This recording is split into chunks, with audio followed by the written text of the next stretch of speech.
Dans l'objectif de pouvoir donner à certains paquets un meilleur traitement, il faut d'abord pouvoir les identifier. C'est ce qu'on appelle la classification.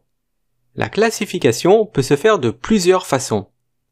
La plus courante est d'utiliser une access list pour faire correspondre certaines valeurs du paquet IP, comme les adresses sources et ou de destination, ou les numéros de port. Par exemple, une access list qui matche le port de destination TCP80 peut être classée comme du trafic HTTP. Après avoir classé le type de paquet, il faut pouvoir le marquer. Le marquage est la modification d'un ou plusieurs champs de l'entête d'un paquet IP ou d'une trame Ethernet. Par exemple, dans un paquet IP, ce sera le champ TOS qui sera utilisé pour marquer le paquet.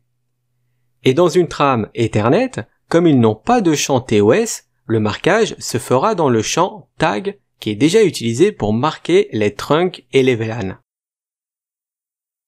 Voici une illustration pour vous aider à visualiser la classification et le marquage.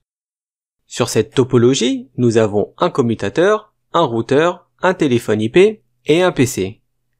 Le commutateur reçoit des paquets du téléphone IP et du PC. Il est configuré pour classer ces paquets à l'aide d'une access list sur ses interfaces. Le commutateur marque ensuite les paquets IP à l'aide du champ TOS de l'entête IP. Alors, petite particularité pour les téléphones IP, c'est qu'ils marquent eux-mêmes leurs paquets au moment de leur création. Il est préférable d'utiliser plutôt le marquage parce que la classification, qui se fait à l'aide d'access list, peut devenir assez complexe et dégrader les performances du routeur ou du commutateur qui se charge de cette classification. Sur la topologie, le routeur reçoit des paquets marqués. Il n'a donc pas à effectuer de classification complexe à l'aide de listes d'accès, comme le fait le commutateur.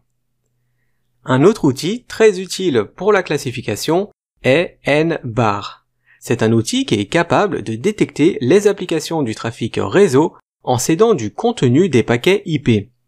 Ça permet une meilleure classification par rapport à une liste d'accès.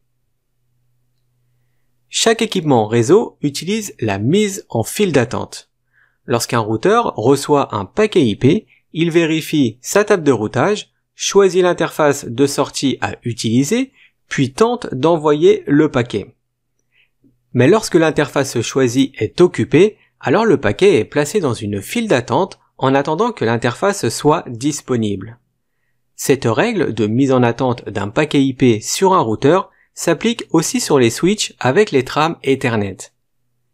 Et voici une représentation du processus de mise en attente. Ici, le routeur, quand il reçoit un paquet, il peut faire une ou plusieurs actions d'entrée. Par exemple, ça peut être une access list d'entrée qui filtre les paquets. Dès que le routeur a décidé où transférer le paquet, il peut faire une ou plusieurs actions de sortie, par exemple du NAT. Le paquet est ensuite placé dans une file d'attente de sortie en attendant que l'interface soit prête pour être transmis. Alors ici, nous avons qu'une seule file d'attente de sortie, donc tous les paquets sont traités sur la base du premier arrivé, premier servi. Rappelez-vous, il s'agit du concept de FIFO. Il n'y a qu'une seule file d'attente et tout le monde doit faire la queue. Heureusement, la plupart des périphériques réseau d'aujourd'hui permettent d'avoir plusieurs files d'attente de sortie, comme le montre cette nouvelle représentation. Ici, le routeur utilisera la classification pour décider quels paquets vont dans quelle file d'attente. Le mode de traitement des files d'attente dépend du planificateur qui est utilisé. La planification round-robin est un algorithme qui parcourt les files d'attente dans l'ordre, c'est-à-dire à tour de rôle. Par exemple, sur le schéma, il va prendre un paquet de chaque file d'attente en commençant par la file 1, puis la 2, la 3 et recommencera par la 1. Le round robin permet aussi de privilégier certaines files d'attente. C'est ce qu'on appelle du round robin pondéré. C'est-à-dire qu'il va prendre 3 paquets dans la file d'attente de sortie 1, 2 paquets dans la 2 et 1 paquet dans la 3. Ensuite, il retournera à la 1 avec la même procédure. Les routeurs Cisco utilisent aussi un planificateur très populaire qui s'appelle CBWFQ. Il permet de garantir une grande bande passante minimale sur chaque classe en cas de congestion, c'est-à-dire de saturation de la file d'attente. Pour ça, il utilise la planification round-robin pondérée en permettant de configurer cette pondération en pourcentage d'utilisation de la bande passante de l'interface. Par exemple, sur le schéma, on voit que le classificateur envoie des paquets dans les différentes files d'attente. Et chaque file d'attente a un pourcentage différent de la bande passante. En cas d'encombrement, la file d'attente 1 obtient 55% de la bande passante, la file d'attente 2 obtient 30% et la 3 a 15% de la bande passante. La planification du round robin fonctionne très bien pour les applications de données car elle garantit une certaine bande passante à chaque file d'attente. Mais cela ne fonctionne pas pour le trafic sensible au retard, comme la VoIP. Parce que en round robin, lorsque le planificateur vide les files d'attente 2 et 3, eh bien tous les paquets qui sont encore présents dans la file 1 attendent toujours d'être servis, ce qui ajoute du retard. C'est pourquoi cette stratégie ne fonctionne pas pour le trafic vocal qui est sensible au délai et à la gigue. Ce type de trafic doit être envoyé immédiatement et ne doit surtout pas attendre. Pour résoudre ce problème, il faut ajouter une file d'attente prioritaire.